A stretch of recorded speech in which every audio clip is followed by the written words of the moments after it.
What's up, guys? It's Corey from SuperKamiGuru9000, and welcome to my review of Naruto Shippuden, episode 302. This episode really opened up with a bang, and yeah, there's a little bit of a pun in there, and that's because there's a lot of explosions happening in this one.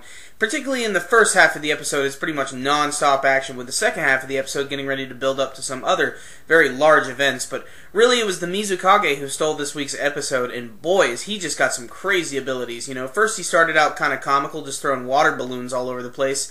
Then he started shooting water pistols, and we actually go back to see what happened, and it looked like Inoki had a pretty clever plan.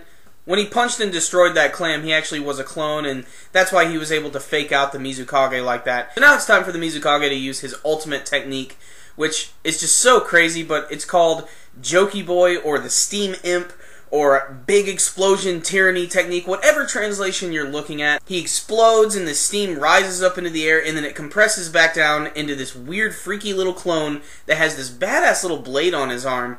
And basically what it is this clone where the outside of its skin is made of this hot oil, and then you have water on the inside, and then it slowly starts to expand, and then it explodes with this steam explosion.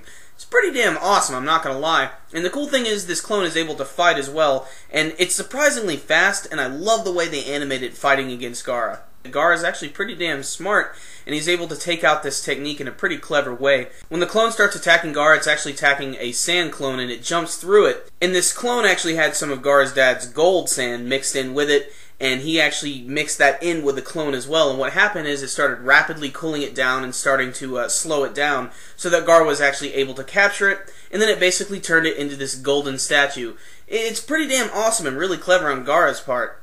It's also really funny to note that the Mizukage has been captured within this giant pyramid this entire time, and just his head is poking out at the top, so it looks really funny.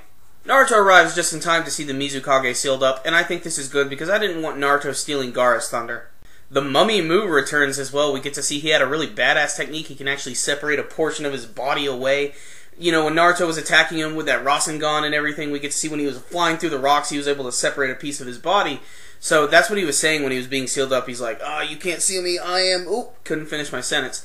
So we get to see that he's okay, and Kabuto has some bigger plans for him because he's going to use him to summon his trump card.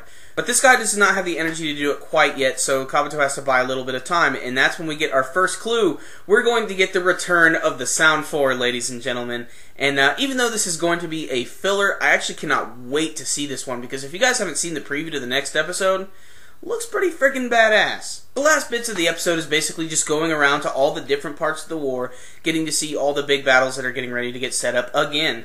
We get to see that Kakashi and his group still have to deal with 2 more members of the Seven Swordsmen, which I hope they do something really cool with that. You get some Neji and Hinata moments in there. Shikamaru and their group is in there too. So that's pretty much the end of this episode. We're getting ready to build up to this Sound 4 episode, which looks really awesome.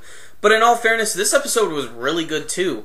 And, you know, it wasn't perfect because the animation wasn't the best in the world, but it really didn't matter because the entire episode really entertained me thoroughly all the way through.